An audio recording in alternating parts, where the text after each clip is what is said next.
Hola, ¿cómo están? Mucho gusto de saludarlos por este medio. En esta oportunidad, pues vamos a dar inicio a nuestra segunda clase. Se recuerdan que la semana pasada dijimos que íbamos a tener nuestra clase por medio de una grabación utilizando cualquier herramienta, ¿verdad? Ahora tenemos varias herramientas a disposición, pues hoy vamos a usar esta grabación de nuestra pantalla y para poder abordar las teorías de la administración. Habíamos dejado una tarea, pero se las aplacé una semana para poder dar chance de poder darla un poquito, o sea, una reseña de este tema. Entonces, cuando hablamos de las teorías de la administración, estamos diciendo cuáles son los enfoques administrativos que existen o que se dieron o que sentaron las bases para esta ciencia como la administración, que hasta hoy día no podemos decir que ya no se que no existe o que no se usan. Cada teoría ha dado un aporte a esta ciencia para que día a día pues mejoremos o lo podamos aplicar dentro de las instituciones, empresas o en cualquier lado, ¿verdad? Una vez haya un conjunto de personas, como le decíamos la semana pasada, un organismo social, podemos aplicar administración. Entonces, vamos a entrar a la clase y vamos a ver que no nos corre.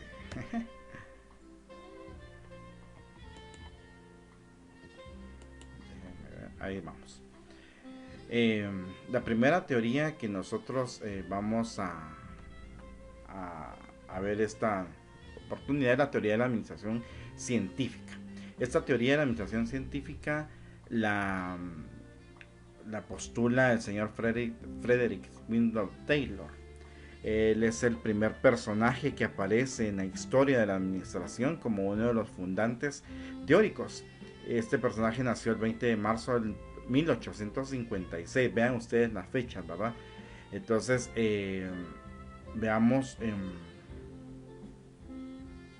que fallece el 21 de marzo de 1920.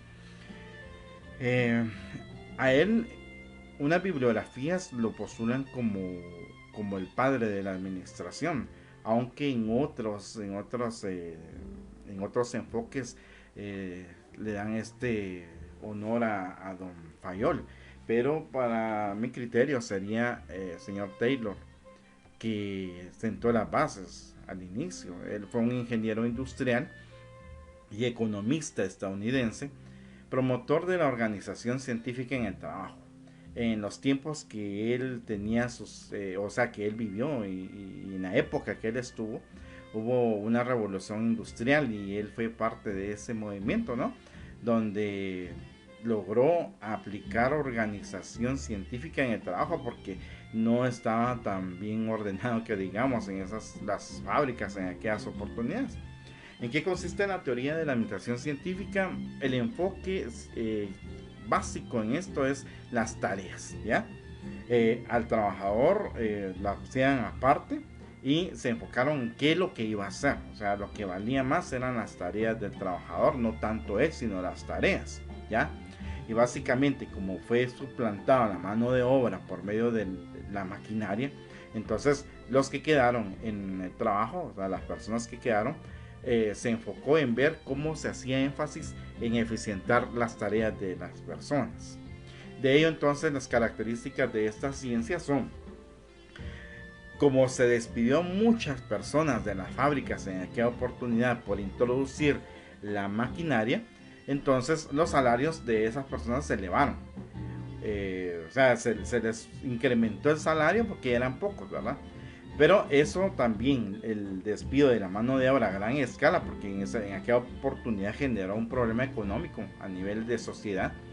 Eso logró disminuir los bajos costos unitarios de producción también, o sea que los productos disminuyeron el costo de confección, por decirlo así, porque había menos personal y había maquinaria que eficientaba la producción de estos productos, ¿ya? También inició el de aplicar métodos científicos para los problemas que estaba viendo la empresa en aquel momento y establecer, oye bien, procesos estandarizados. O sea, empezó a aparecer el estándar, un modelo, un proceso para poder desarrollar X o Y actividad productiva. Eso eficientó la actividad del trabajador porque ya sabía qué hacer. O sea, había un estándar, un caminito por el cual seguir y no se perdía, ¿ya? También otra característica es que los empleados estaban dispuestos científicamente, estaban colocados, por decirlo así, en servicios o puestos donde él era eficiente o donde él ya tenía su especialidad, por decirlo así, ¿ya? Si yo tenía una habilidad en manejar X o Y máquina, pues ahí me dejaban. Entonces el trabajador obviamente iba a ser más productivo, ¿ya? Los empleados dicen que deben ser entrenados científicamente para perfeccionar sus aptitudes, ¿ya? O sea, en el lugar donde estaba el empleado, entonces se le tenía que capacitar, ¿ya? Se le tenía que entrenar para poder mejorar o poder ser más especializado en lo que hacía. También se debía de cultivar una atmósfera cordial, dice, de cooperación entre la gerencia y los trabajadores. Obviamente, cuando esta teoría se aplicó, los pocos trabajadores que quedaron, pues yo pienso que estaban contentos de haberse quedado en la empresa, ¿verdad? Y no haber sido parte de todos los que despidieron. Entonces, creo que en la armonía o la atmósfera, pues era cordial porque estaban despedidos, ¿verdad? Pero sí, como que mejoró un poquito en esa parte. La racionalización del trabajo productivo debería estar acompañada por una estructura general de la empresa que hiciese coherente la aplicación de sus principios. En relación a esto, o sea, ya a mí me ubicaban al manejo de una maquinaria y mi trabajo era racionalizado en ese punto, ¿ya? Entonces creo que yo ya me especializaba ahí y era parte de una estructura empresarial, pero en un sector, ¿verdad? Entonces yo aplicaba todo lo que había aprendido científicamente o con experiencia en ese punto de trabajo. ¿Cuáles son los principios de esta teoría? El principio de planeamiento. O sea, Taylor ya hablaba de planear, de un principio de preparación, ¿ya? Cuando hablamos de planeamiento, era pensar, ya era, como les dijera yo, como que visualizar que se iba a alcanzar. Pero después de la planeación, aplicar el principio de preparación, que era prepararse, básicamente la palabra lo dice, prepararlos, entrenarlos, adiestrarlos en el trabajo que se les iba a colocar, en la tarea específica que al trabajador se le iba a asignar. ¿Por qué se le iba a preparar? Para que él agarrara esa especialidad. El tercer principio es el principio de control. O sea, yo lo iba a capacitar, lo iba a entrenar. Entonces este principio decía que después de haber verificado y controlado que el trabajador ejecutara bien las acciones, entonces se le iba a certificar que iba a ser él capaz de desarrollar esa actividad, ¿ya? Y por último, el principio de ejecución, ¿ya? Distribuir distintivamente las atribuciones y responsabilidades a cada trabajador, o a cada área, o a cada disciplina, ¿verdad? Pero una vez cumpliéramos los principios anteriores. Entonces, eso vino a mejorar los procesos productivos. ¿Quiénes son sus exponentes? Está el señor Town, está el señor Hilbrand y el señor Gantt. De esos tres personajes, o sea, cada uno aportó algo a esta teoría clásica de la administración, innovando en aquel momento la producción de las fábricas. Solo para darles una idea, el señor Henry Lawrence Gantt, él creó aquella gráfica de Gantt, si usted se recuerda, que organizó tiempo y organizó actividad en una forma ordenada para eficientar los procesos laborales. Hasta el día de hoy nosotros aplicamos la gráfica de Gantt. Imagínense de qué temporadas estamos hablando y hasta el día de hoy la gráfica de Gantt todavía es parte fundamental de las actividades que desarrollamos en la organización de un proyecto o en la organización anual de una institución, de un servicio. Dejamos la teoría clásica y aparece entonces la teoría científica y aparece la teoría clásica de la administración como segunda teoría. Entonces, el fundador de esta teoría clásica fue el ingeniero Henry Fayol. Él nació en Constantinopla en 1841 y fallece en París en 1925. Fayol dice que hizo grandes aportes a los diferentes niveles administrativos, sistematizó el comportamiento gerencial, estableció 14 principios de la administración. Vea usted, es como que se esmeró. Yo creo que por esos puntos específicos de unos escritores le han puesto a él como padre de la administración, porque como que se enfocó más a nutrir la teoría de la administración, ¿ya? Entonces, él dividió las operaciones básicas de una empresa en operaciones industriales y operaciones comerciales. Y ahí que esas dos grandes funciones dieron 6 grupos, ¿ya? De funciones más que hasta el día de hoy son la base de todas las empresas, y lo vamos a ver de qué estamos hablando. Ahí aparece don Henry Fayol, ¿verdad? Él también le tocó que afrontar la teoría en la revolución industrial, y le tocó que afrontarla posterior a ella, ¿no? Entonces, debido al crecimiento acelerado de las empresas, porque ya vieron instalarse todas las maquinarias, empezaron a crecer y aumentar su eficiencia y las competencias de las organizaciones. Por lo tanto, tenían que mejorar también algunas bases científicas. Y ahí es cuando Taylor dice, bueno, vamos a pensar en 14 principios, y empezó a introducir a la teoría de la administración, por ejemplo, la división del trabajo, ¿ya? Aquí está el trabajo, lo vamos a dividir y vamos a colocar al personal donde le corresponde. Dividimos el trabajo. También aparece el principio de la autoridad, que hubiera un jefe, ¿ya?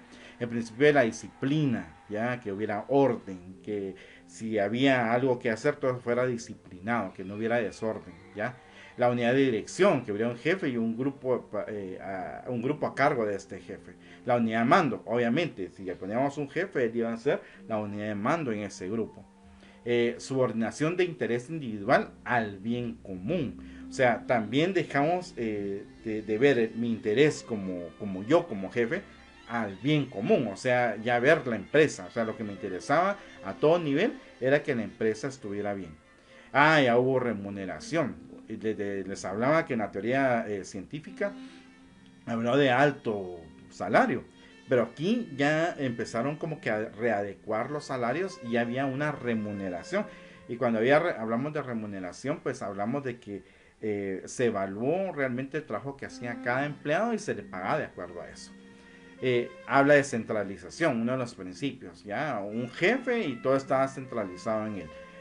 Las decisiones, la toma de decisión básicamente, la dirección, todo estaba enfocado a una persona. También aparece lo de la cadena escalar, ¿verdad?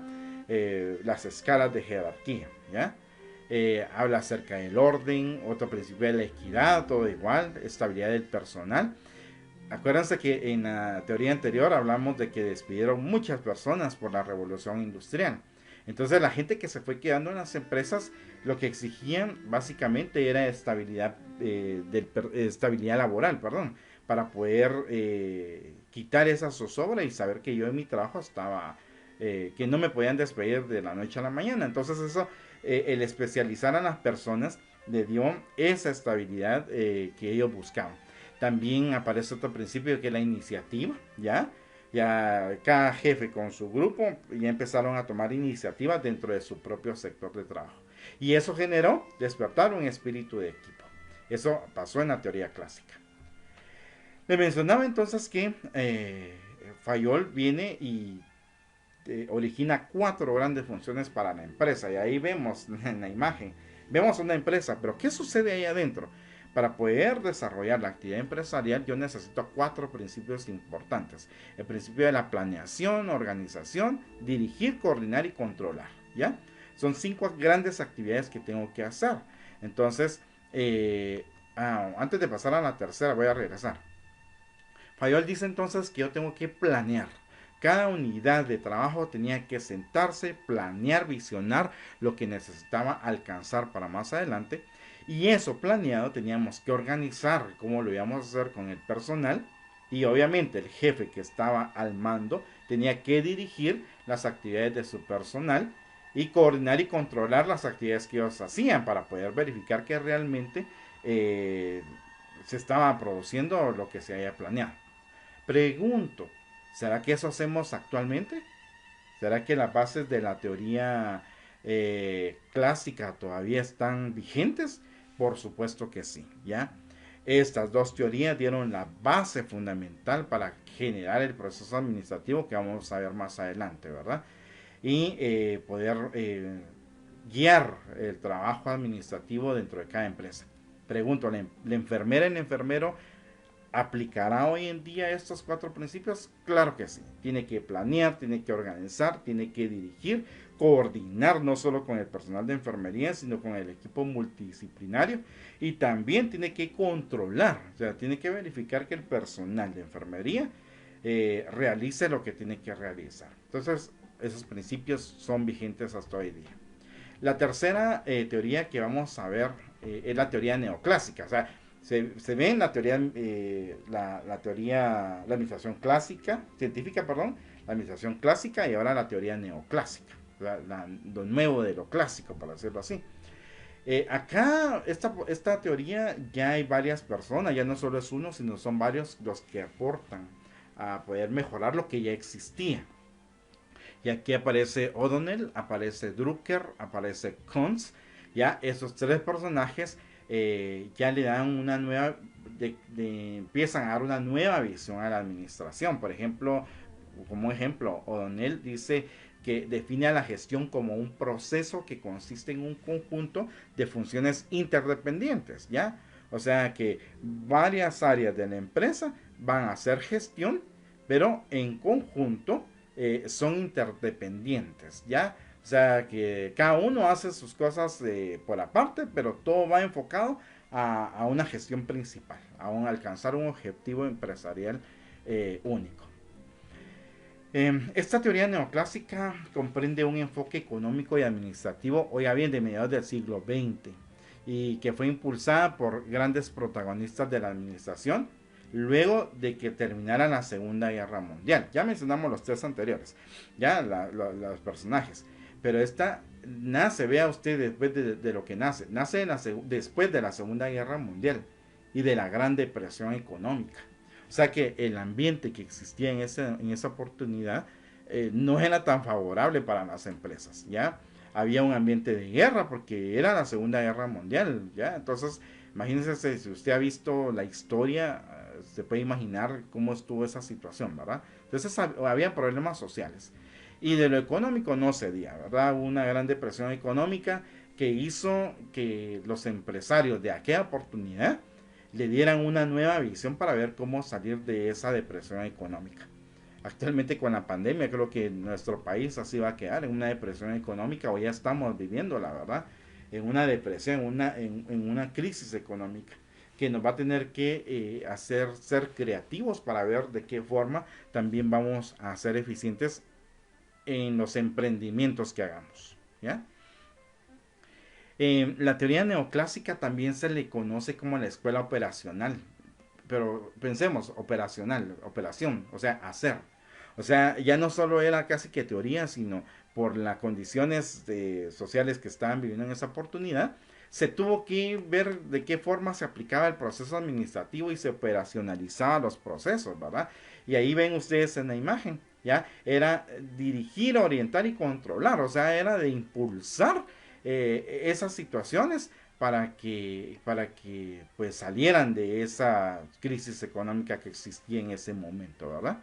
Entonces utilizaron, vean ahí, los conceptos válidos de la teoría clásica, ¿ya? La que actualmente es casi usada en todas las organizaciones a nivel mundial. O sea, no se separaron de sus principios teóricos, ¿verdad?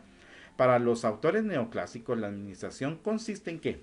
En orientar, dirigir y controlar los esfuerzos de un grupo de individuos para lograr un fin común. Y eso es lo que conocemos nosotros hoy como administración, ¿ya? ¿Se recuerda? Dijimos que administración era hacer las cosas mediante otros o mediante el esfuerzo ajeno, ¿ya? Pero eso no significa que yo lo voy a dejar suelto. Ahí significa que yo lo voy a dirigir. Yo como jefe lo voy a dirigir, lo voy a orientar, lo voy a controlar. Como el líder de ese equipo, ¿no? Entonces, o como responsable de ese equipo de trabajo. Entonces, ahí es donde, por eso se le llama escuela operacional. ¿Cuáles son las principales funciones? Vean, aquí ya llegamos a 4 puntos importantes ya más específicos.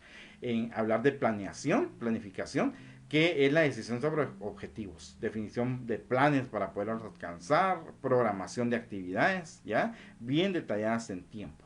Cuando hablamos la segunda función empresarial, habla acerca de la organización, que obviamente son los recursos y las actividades que necesito yo para alcanzar los objetivos que en la planificación pues yo dejé establecido. Necesito establecer órganos y cargos, o sea, puestos y cargos, o perdón, ¿cómo les dijera yo?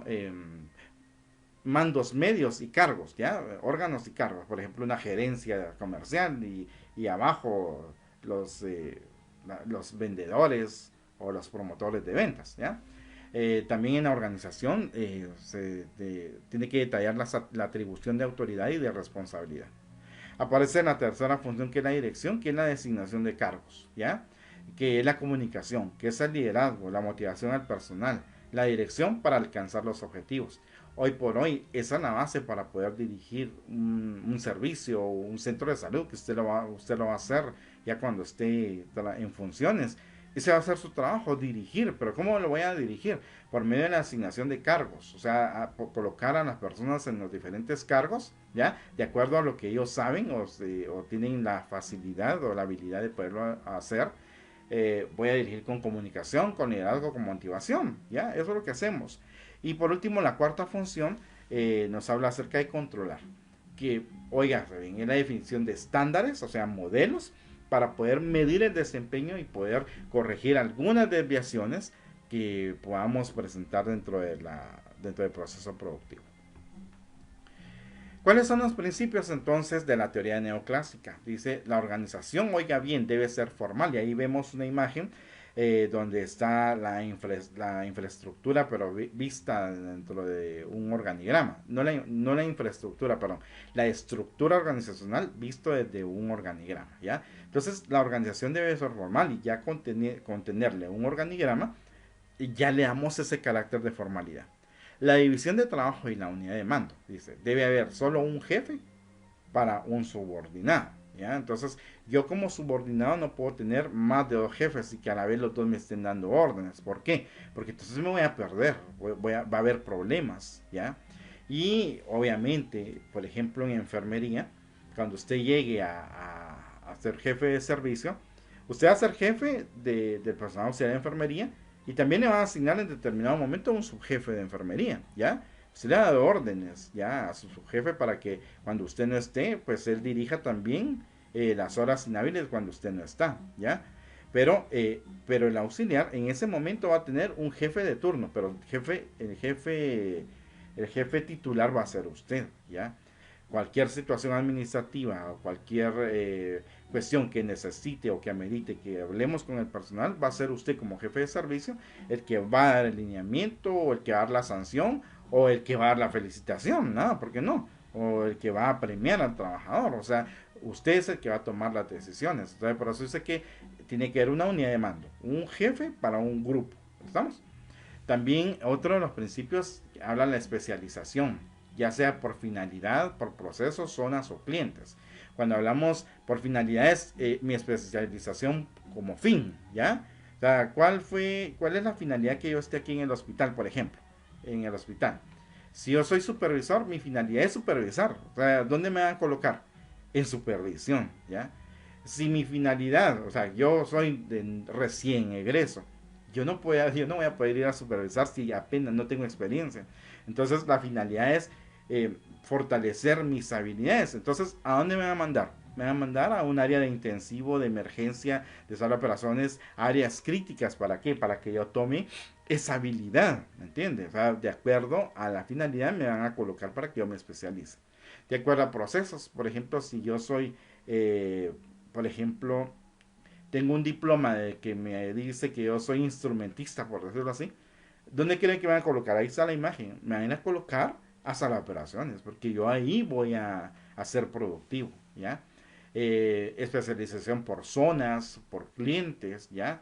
Si a mí me gusta la pediatría, por ejemplo, a mí me gustan los niños, atender niños y va, que yo quisiera hacer eso, y yo lo voy a exponer, pues me mandan a pediatría. Obviamente, jóvenes, la realidad es otra. Ya, esto es teoría, pero la realidad es otra. En enfermería lo colocan a uno donde haya necesidad. Por ejemplo, peor ahora con eso del COVID. ¿Dónde creen que hay necesidad? En las áreas de COVID. ¿A dónde lo van a mandar a usted? Al área de COVID. Si fuera recién graduado ahorita, a usted no lo van a mandar allá a la consulta externa, a un encamamiento. Si usted es recién graduado, se va para COVID. ¿Por qué? Porque ahí está ahorita la necesidad. O sea, ya no especializamos a la gente por esas cuestiones, sino más que todo por la necesidad que impera en la sociedad. Por ejemplo, en ese sentido, atender a los pacientes de la pandemia. También otro de los principios es el desarrollo de las jerarquías de la organización, ¿ya? Saber muy bien quién está al mando, quiénes son los jefes medios, dónde yo estoy ubicado, ¿ya? Entonces, esos son otro de los principios que vino a organizar a la institución. Distribución y relación entre la autoridad y la responsabilidad. Yo como jefe, ¿qué delego como autoridad? O sea, ¿qué lineamiento le doy al personal? Y el personal, ¿cómo responde? O sea, ¿cuál es su responsabilidad ante su jefe?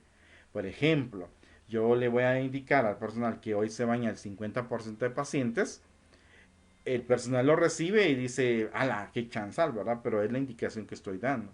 ¿Cuál va a ser su responsabilidad? Entregar al final del turno el 50% de pacientes bañaditos, cambiados, ¿verdad? Porque no lo vamos a poder hacer día a día por el incremento de la demanda de pacientes, ¿ya? Entonces, ¿y cómo lo voy a hacer? Priorizando a quién le toca o llevando un plancito a quién le toca baño hoy, aunque sea un día sí, un día no. Pero peor fuera que ni siquiera se les bañara a ninguno y cosas así acontecen en algunas unidades donde se ve que hace falta un jefe. Y está el jefe, pero hace falta. ¿Por qué? Porque no aplica esta organización en su trabajo. Vamos con la cuarta teoría. ¿Ya? Y la cuarta teoría que fundamenta a la administración es la teoría de la burocracia. ¿Ya? Y esta teoría de la burocracia tiene un exponente, don Max Weber. ¿Ya? Don Max Weber dice que él fue un filósofo, pero entró a la administración porque también es economista. ¿Ya? Y es uno de los considerados fundadores del estudio moderno de la sociología y de la administración pública. ¿Por qué? Porque empezó a ver conductas, ¿ya? Empezó a ver conductas, empezó a ver cómo mejoraba la organización en la empresa. Él nace en 1864 y fallece en el 1920 en Alemania. Entonces, este caballero estuvo influenciado por teorías como la de Karl Marx, la de Kant, la de Simmel, ¿ya? Que más que todo era como materialismo, ¿no? O sacar producción, ¿ya? ¿Me entiendes? Entonces, según Weber, dice que la burocracia proporciona una manera consistente de organizar personas y actividades. ¿Con el fin de qué? De alcanzar fines o de alcanzar objetivos. O sea que la burocracia lo que va a hacer es organizar a las personas dentro de una organización, ¿ya? Entonces, o dentro de una empresa. El principal aporte que Weber dio a la administración es que nosotros tenemos que considerar a la organización como un conjunto de personas, ¿ya? La organización son las personas que están ahí adentro. Entonces, a ellos los voy a yo a organizar para poder alcanzar objetivos y fines, ¿ya? Entonces, Weber considera a la organización como un conjunto y lo que propone es parte de una teoría general de organización y economista, ¿ya? Vean, se había visto en las teorías anteriores solo las tareas, organizar tareas. Ya Weber dice, no, tenemos personas metidas ahí. No voy a organizar tarea, voy a organizar a las personas, ya, para poderlas colocar donde corresponden y poder así alcanzar los objetivos que me vaya a trazar. Entonces, las características de la burocracia, ¿cuáles son? Hemos escuchado muchas veces este término de burocracia. Y dice buro, viene del término buro, que es como escritorio, y cracia, que es como gobierno, o sea, es gobernar desde el escritorio, ¿ya?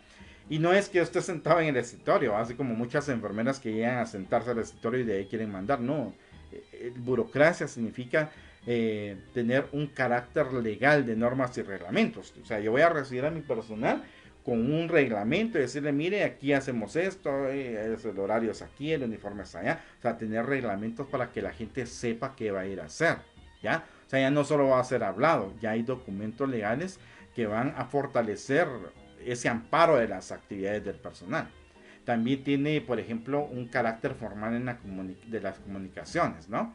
Carácter racional y división del trabajo, impersonalidad en las relaciones, jerarquía de la autoridad, vuelve a hablar de eso, rutinas y procedimientos estandarizados. Por ejemplo, en enfermería tenemos eso. Por ejemplo, la administración de medicamentos son rutinas que están bien estandarizadas. El baño de pacientes, por ejemplo, llevar pacientes a sala, o estar en el transoperatorio, en el posoperatorio, o allá en la comunidad tener una clínica de inmunizaciones, por decirlo así, ¿no? Ya hay procedimientos estandarizados, qué dosis le toca, qué piernita le toca al bebé. O sea, ya tenemos esa estandarización. Pero ¿dónde está esa estandarización? Por medio, la vamos a encontrar por medio de protocolos, normas, ¿ya? Cosa que usted lo va a ir a practicar cuando vayamos a práctica. Va a tener que elaborar algún procedimiento, algún protocolo, un manual de algo donde usted establezca procedimientos estandarizados, pero no que usted se va a inventar, sino procedimientos estandarizados que hoy por hoy el Ministerio de Salud Pública tiene para poder atender.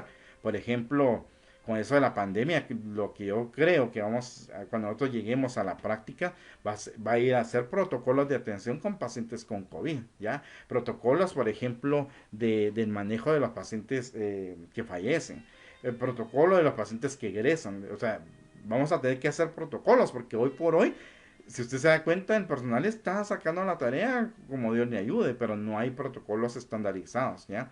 Vamos a tener que estandarizar también tratamientos, ¿ya?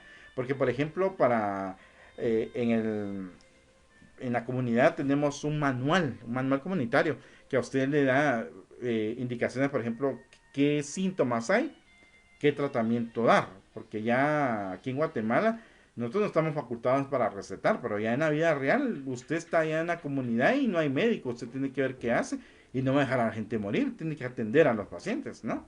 Entonces hay que estandarizar. Por ejemplo, también el proceso de labor y partos en la comunidad, hay también manuales para poder ver cómo atender a ese binomio de la población que pues requiere nuestra atención. También ahí hay competencias técnicas y meritocracia. Por ejemplo, si yo tengo competencias, ¿ya?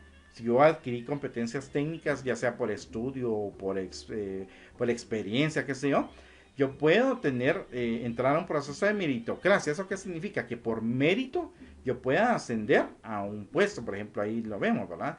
Me preparé académicamente y también tengo las habilidades para poder ascender. Entonces yo entro en ese proceso de ascenso, ¿ya? Y profesionalización de los participantes con lo que, ahí sí que con lo que hagan, ¿no? Hay tres tipos de autoridad, vean ustedes, según identificó Weber en el estudio social y de la empresa y todo lo que hemos visto que él hizo.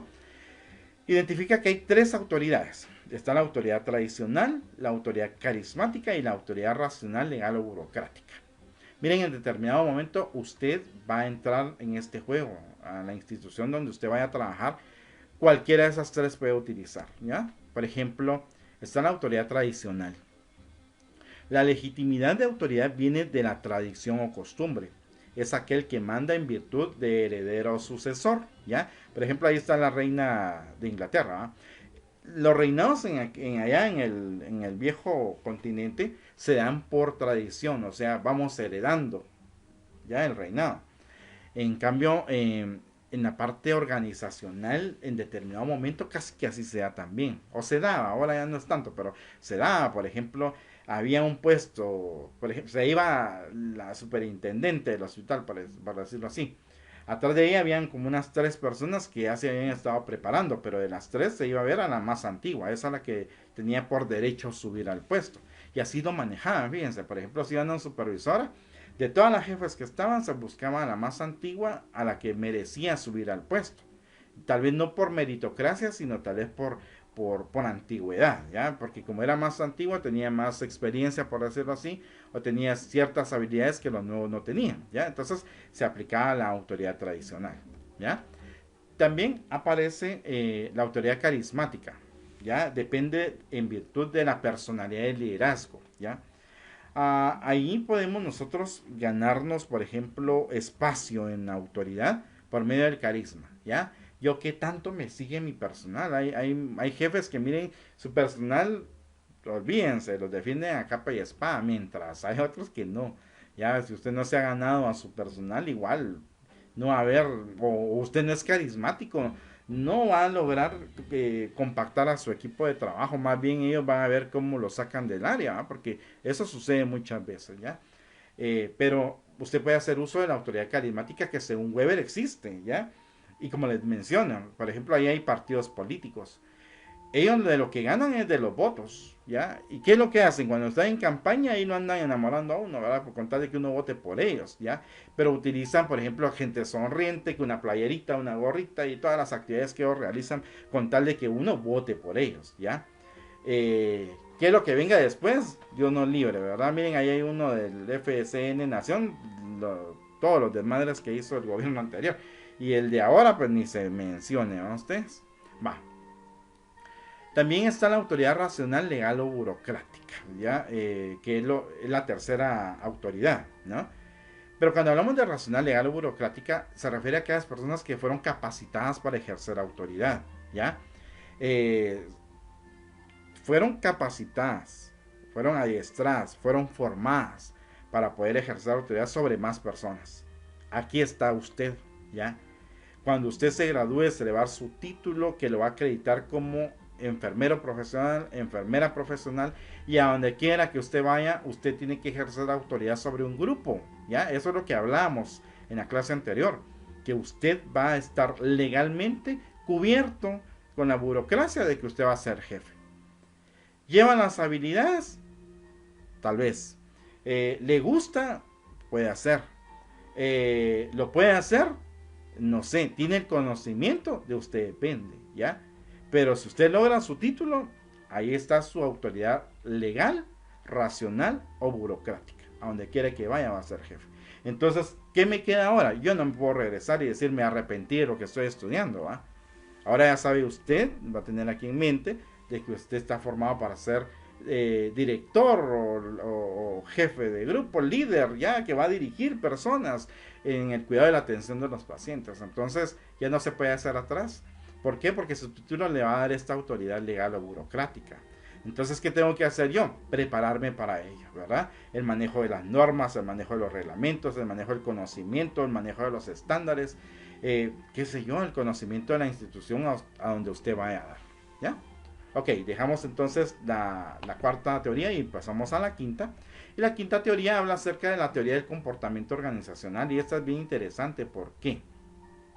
Porque aquí Weber, todos los demás exponentes hablan de la estructura y toda la cuestión, ¿verdad? Pero ya aquí en el comportamiento organizacional empezaron ya a ver cómo la gente se comportaba en las áreas de trabajo, cómo el grupo social se comportaba en las organizaciones, que ellos daban a la empresa o cuál era su actitud, ¿ya? Entonces, por eso es que el estudio del comportamiento organizacional ve la dinámica de los grupos, ¿no? Y aquí pues entran grandes ponentes, por ejemplo, don Frederick Herzberg, ¿ya? Que él fue uno de los que sentó bases teóricas en la administración y en la motivación del personal, ¿ya? Para poder ver de qué forma el personal le sacábamos lo mejor de sí, ¿ya? Y él fue uno de los influyentes posguerra mundial. O sea, ya estamos hablando después de la guerra mundial y la depresión económica, esas teorías empezaron a surgir. ¿Pero por qué? Porque necesitábamos tener bases para motivar a las personas en el trabajo.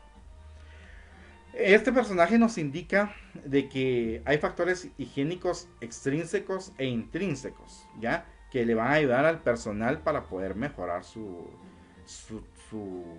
participación laboral. Por ejemplo, en los factores higiénicos extrínsecos hablamos algo de que viene de afuera, ¿ya? No viene de mi interior, sino viene de afuera. Entonces, por ejemplo, si yo quiero estar motivado, la empresa tiene que tener políticas, ¿ya? Eso me va a dirigir a mí a que yo me sienta identificado con la empresa. Es un factor higiénico, y se llama higiénico porque es sano, es limpio, me beneficia, ¿ya? a mí como trabajador. Por ejemplo, a mí me encantaría ser parte, por ejemplo, del Seguro Social, dice usted, ¿va? ¿Por qué? Porque es una empresa aquí, una empresa allá. Hoy por hoy el Ministerio de Salud Pública saca las convocatorias y ya nadie quiere ir porque no pagan por esto o aquello, ¿no? Entonces, hemos visto las noticias y vemos eso. Entonces, depende de la política de la empresa, pues así nos vamos o no nos vamos, ¿ya? ¿Estoy motivado o no? La actitud con el jefe, ¿ya? ¿Cómo es que yo me lleve con mi jefe? Si el jefe me va a tratar mal, ¿cómo creen que va a estar los factores higiénicos? Van a estar mal, no nos vamos a hallar bien y el producto va a estar malo, ¿ya? Entonces, la actitud que yo tenga con mi jefe y él conmigo, la relación, ahí está, la relación que haya con el jefe, ese se torna en un factor externo, ¿ya? Que va a mejorar o va a obstaculizar mi desarrollo como personal. Vea, vuelvo a repetir, usted va a ser jefe, pero también va a tener jefes, ¿ya? Entonces, ya tiene que ir pensando, entonces, ¿cómo va a ser mi relación con mi jefe? Yo soy jefe, con mi jefe inmediato superior, ¿ya? Lo tengo que mantener informado de lo que acontece en mi área de trabajo, ¿ya? Entonces, tengo que tener una buena relación de comunicación para que en determinado momento también me respalde. Otro de los factores higiénicos extrínsecos es el salario, ¿ya? O sea, yo por vocación estoy estudiando enfermería porque me gusta y toda la cuestión, pero ya cuando voy a trabajar es porque necesito eh, dinero para poder subsistir o poder desarrollarme como persona. Entonces, uno de los factores extrínsecos que me va a motivar a mí a trabajar bien va a ser también mi salario. Otro de los factores es la relación con los compañeros. Vieran ustedes que cuando uno llega a un servicio y encuentra un buen grupo de trabajo, uno quisiera estar más tiempo ahí, aunque haya mucha tarea, pero uno se siente bien con ese grupo de trabajo y sabe que en grupo vamos a sacar la tarea y no va a haber tanto problema. Eso es un factor que va a beneficiar al empleado también. Ahora bien, cuando es un grupo, por ejemplo, que ya usted es un grupo donde les gusta mucho el chisme, les gusta mucho poner en mal, son cizañudos, qué sé yo, todo lo que acontece, eh, no nos sentimos bien en el área de trabajo. Entonces, ¿qué sucede? Eh, Viene y, como les dijera yo, no es agradable estar en ese lugar de trabajo y obviamente mi motivación y obviamente mi producción se va a ver afectada.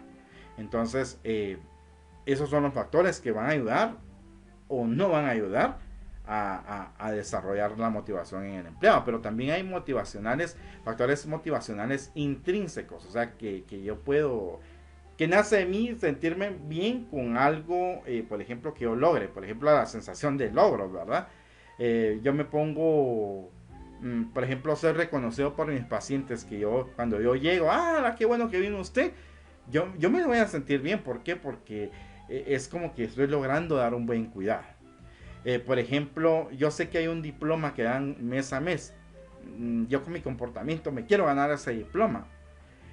Está entre factor extrínseco e intrínseco, pero por ejemplo, si yo quiero ser reconocido, voy a trabajar muy duro porque ese diploma lo quiero yo, lo quiero para mí, quiero reconocimiento, es algo interno. Pero si usted dice, por ejemplo, en la clase, yo con el 61 puntos me conformo, no está pidiendo ningún reconocimiento, ¿va?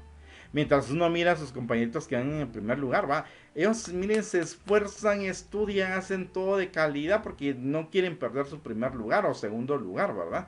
Entonces, pero eso es algo que lo motiva intrínsecamente, ¿ya? Y obviamente para llegar al primer lugar o segundo lugar requiere trabajo, requiere esfuerzo, requiere mucho compromiso, requiere inversión de tiempo, ¿ya? Y eso no todo lo tenemos, ¿ya? Es un factor intrínseco. Si ustedes se van a dar un diploma, hay que se lo gane a fulana, ¿verdad? No me interesa. Entonces, por eso es que depende de mí. Por ejemplo, estar a gusto con la profesión, ¿ya? Muchos de ustedes no sabían de qué se trataba de enfermería, pero cuando fueron a la primera práctica, dijo usted, yo no sé si en su grupo hubo alguien que dijo, no, eso no es para mí, yo me voy, ¿ya? ¿Por qué? Porque no le gustó, ¿ya? Pero si a mí me gusta servir, me gusta atender, entonces mi factor intrínseco va a estar bien. ¿Por qué? Porque eso me va a motivar a mí a estudiar más, ¿verdad? Como por ejemplo cuando estudiamos anatomía y fisiología. Me esmeré, ¿por qué? Porque yo sé que eso me va a servir para atender bien a los pacientes. Por ejemplo, la responsabilidad, ¿ya? No todos somos responsables. Va a haber alguno que diga, ay, nadie se da cuenta que yo puse un medicamento, hay que se quede, ya no me da tiempo y ya ando corriendo, no. Si yo soy responsable y ese factor me mueve intrínsecamente, yo voy a ser responsable, ¿ya? Y me voy a sentir bien aunque salga tarde, pero yo cumplí con mi tarea, ¿ya? La sensación de avance, de desarrollo, de crecimiento profesional o personal, eso me va a mí a hacer sentir bien. Todo eso lo vio esta teoría, ¿no? Del comportamiento organizacional. Entonces, si yo me siento motivado, pues voy a estar bien. Pero, por ejemplo, en la empresa no hay nada que motive al personal. ¿Cómo vamos a encontrar al servicio? Vamos a encontrar gente resentida, gente enojada, gente que atiende mal a los pacientes, ¿ya? Todo eso acontece en un servicio donde no va a haber motivación. Y miren, ya se lo dije y se lo vuelvo a repetir en una oportunidad.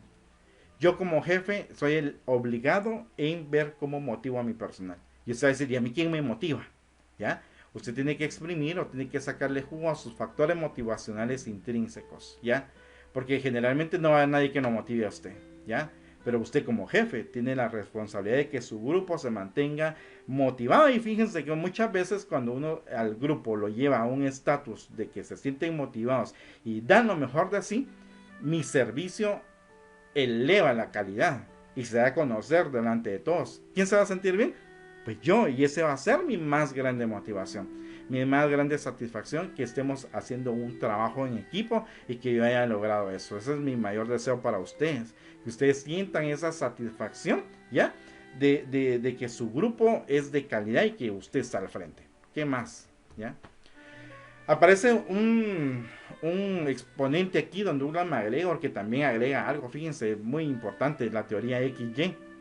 Y nos habla acerca de que la teoría X, dice, se basa en unas convicciones donde el hombre, el trabajador es indolente, es perezoso por naturaleza, que no le gusta asumir responsabilidad y prefiere que mejor lo dirijan, ¿ya?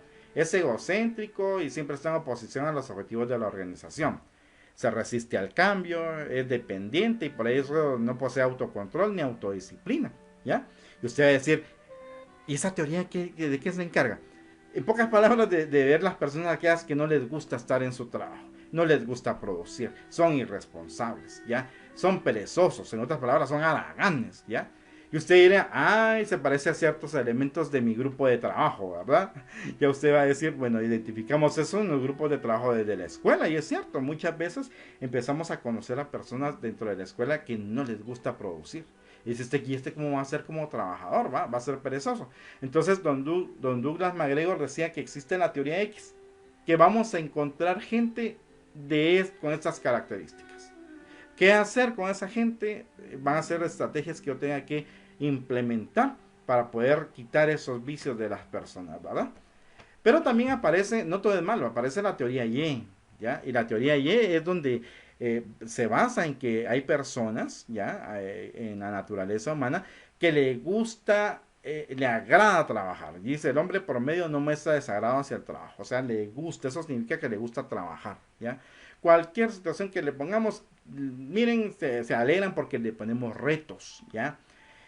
También dice que depende de ciertas condiciones controlables del trabajo, puede ser una fuente de satisfacción para el individuo. ¿A cuánto les gusta ir a la universidad y que me dejen todas las tareas que quieran? Porque yo lo que busco es desarrollarme.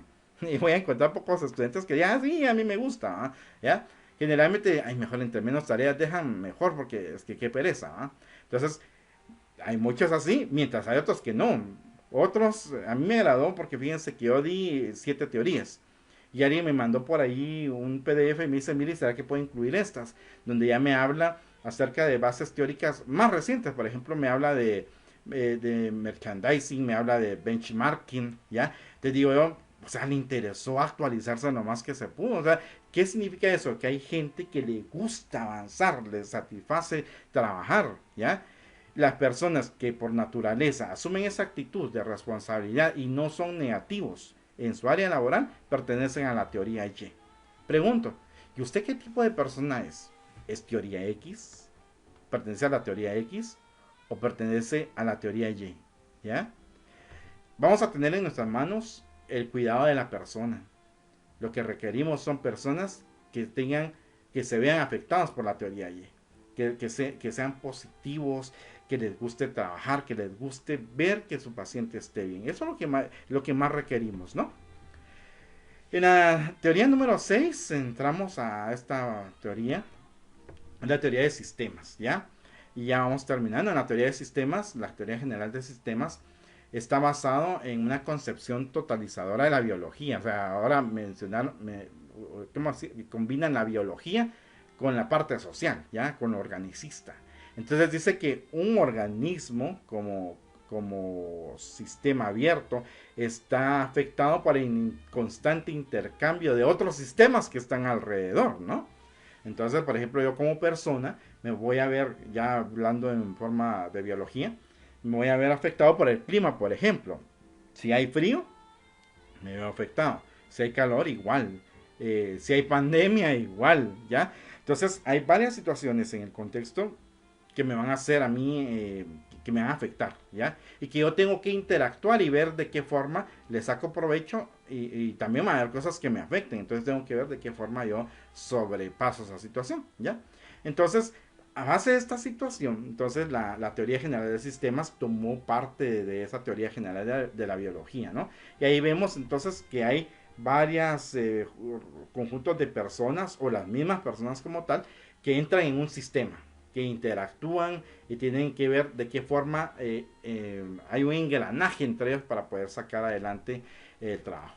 ¿Quién postula esta teoría? Don Carl von Betarlanffy, ¿no? Por los años de 1972 fallece y nace en 1901.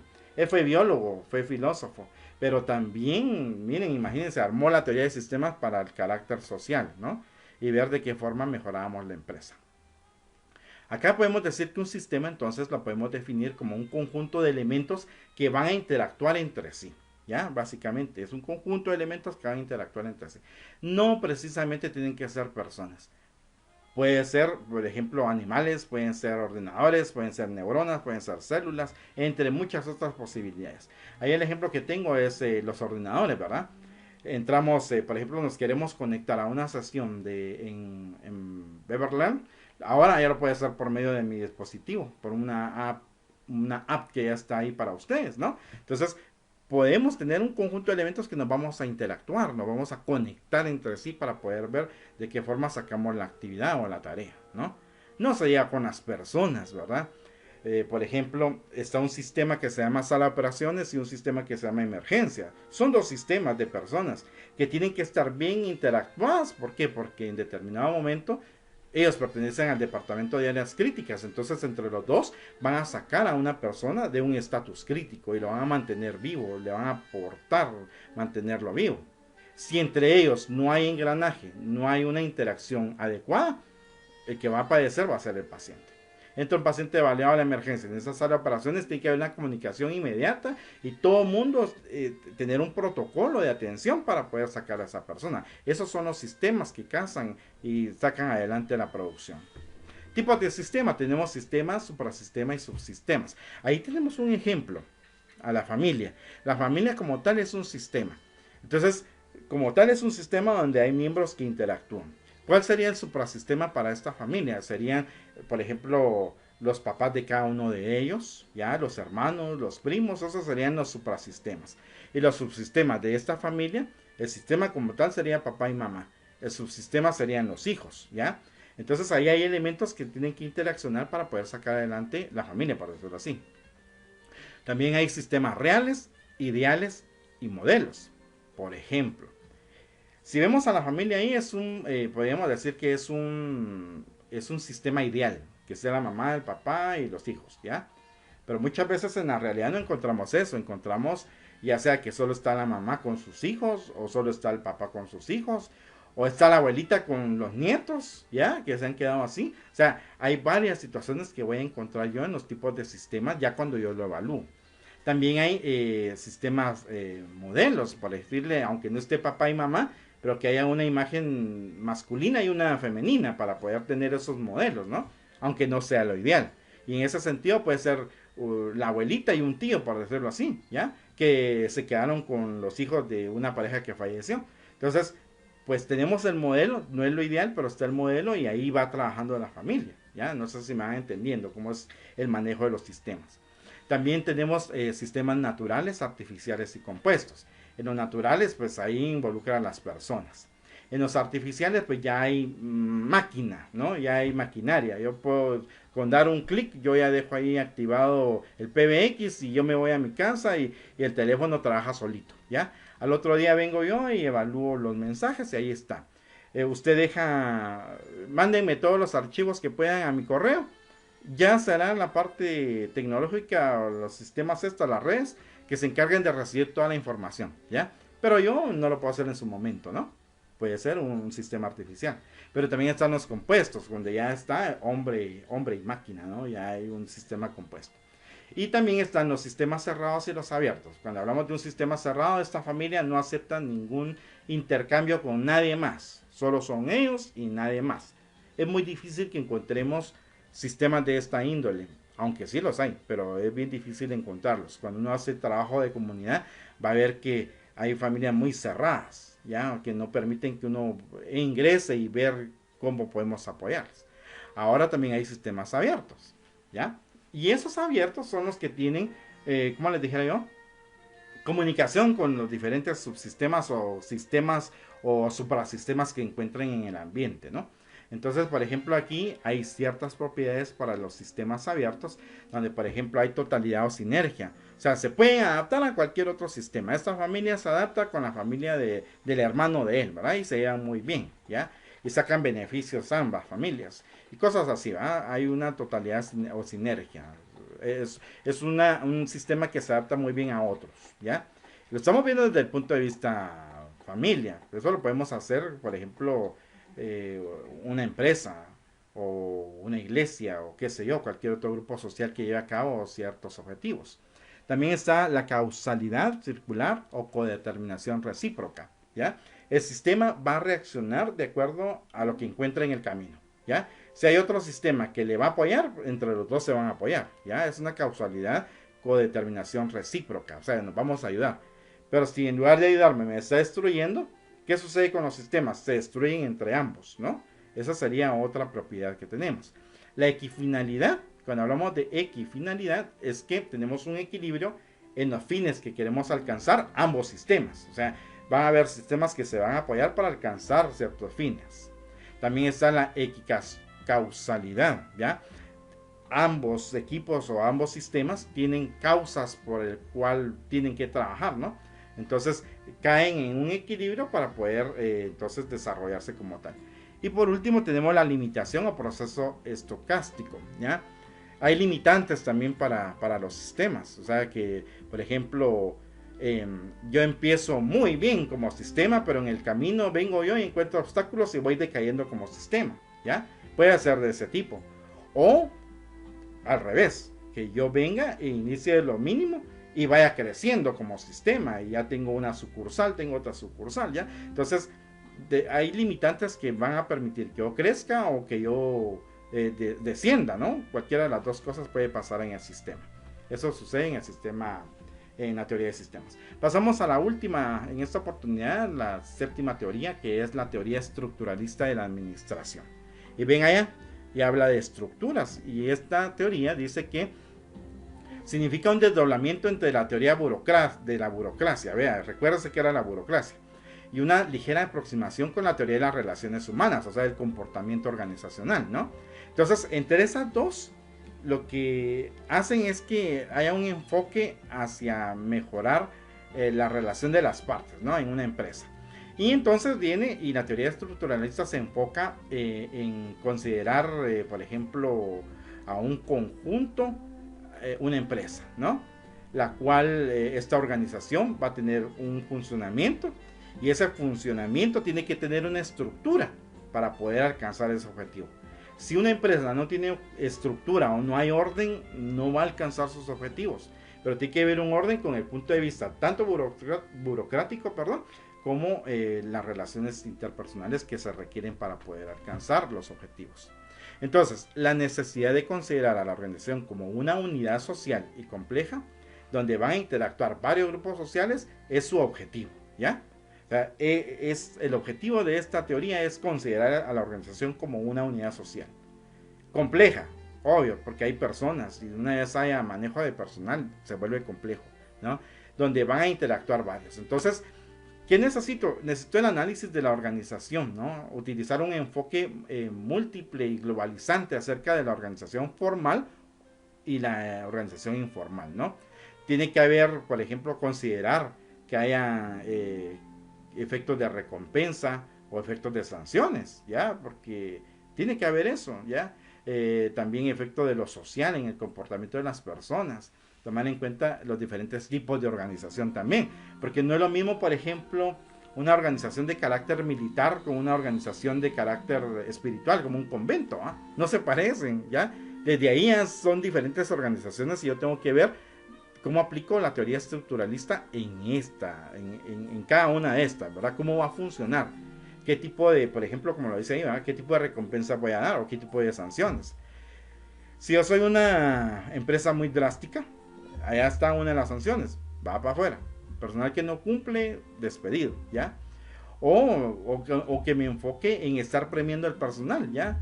Que yo en lugar de estar despidiendo, mejor motivo a mi personal y le voy a dar reconocimientos, medallas, qué sé yo, premiarlos como mejores vendedores. Eso, mire, tiene mucho beneficio en las empresas de ventas, ¿ya? Premiar al mejor vendedor. ¿Por qué? Porque los demás se motivan y movemos los inventarios, ¿ya? Pero si yo porque no venden los despido, el personal no va a estar motivado, ¿ya? Tenemos que ver esas cuestiones. Ahí están los que los postulan, ya hay 6 personas ahí que se hacen como que se acreditan la postulación de esta teoría estructuralista. Está Thompson, Etzioni, Blau, Thompson, Clerk, Viet, que ellos ya son más recientes, ya de los años 70, 80 por ahí, 60, 70 por ahí, para poder ver de qué forma relacionamos la estructura con la relación interpersonal y mejoramos. Yo creo que hasta hoy por hoy pues las empresas tratan la manera de llevar adelante la teoría estructuralista con todos los principios para poder avanzar.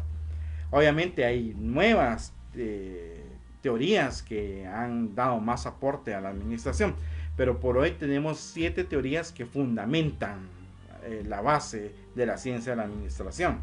Y con ello pues damos por terminada la clase dejándoles con esta idea, ¿ya? Las bases teóricas de una ciencia, y por eso estamos viendo las teorías de la administración. Las bases teóricas de una ciencia son como las zapatas de un edificio, ¿ya? Quien conoce las zapatas va a saber que las zapatas le van a dar sostenimiento, le van a dar soporte y firmeza a los aportes que integren un cuerpo en una ciencia, ¿no? ¿Ya? Entonces, y esto va a ser con fin de beneficiar a la humanidad, ¿ya? Entonces pensemos, las bases teóricas, o sea, lo que acabamos de ver hoy, le va a dar ese sostenimiento a la ciencia que es la administración. Y por eso fue necesario hacer una recopilación o una remembranza de las teorías para que usted vea que a pesar de que viene de años atrás, ¿ya? Hoy por hoy todavía tiene...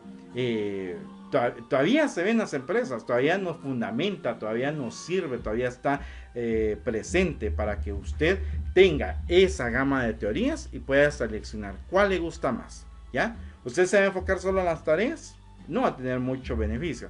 Usted se va a enfocar solo a burocracia, va a haber algunas situaciones especiales. Yo voy a ver solo comportamiento organizacional, le puede ayudar, pero ya usted viendo ya las 7 teorías puede tomar un poquito de cada una y ver de qué forma yo puedo, por ejemplo, avanzar con mi personal. Por ejemplo, yo le diría, miren, me voy a enfocar a las tareas, pero obviamente voy a ver al personal como XY, ¿ya? Pero estoy viendo que dentro de mi personal tengo más X que Y. Imagínense, entonces, ¿cómo está mi servicio? Entonces, tengo que ver qué estrategia voy a utilizar para poder motivar a esta gente que está en la X y convertirlos en Y. ¿Qué estrategias puedo utilizar? Bueno, poner premios, se me ocurre a mí dar un libre, por ejemplo, o qué sé yo, cualquier un kit por ejemplo, de una tijerita con lapiceros. La gente ya eso los motiva y dice, no, ya voy a dejar de ser aragán y me pongo a trabajar, ¿ya? Entonces, ¿por qué? Porque van en busca de premios, recompensas. Podríamos usar ese tipo de estrategias, ¿verdad? Entonces, esto nos da a nosotros la idea entonces que las bases teóricas me permiten a mí ser un buen administrador, ser un buen líder dentro de mi equipo de trabajo y poder saber utilizar estas bases teóricas para poder mejorar. Así que eso es todo por hoy. Muchas gracias por su atención.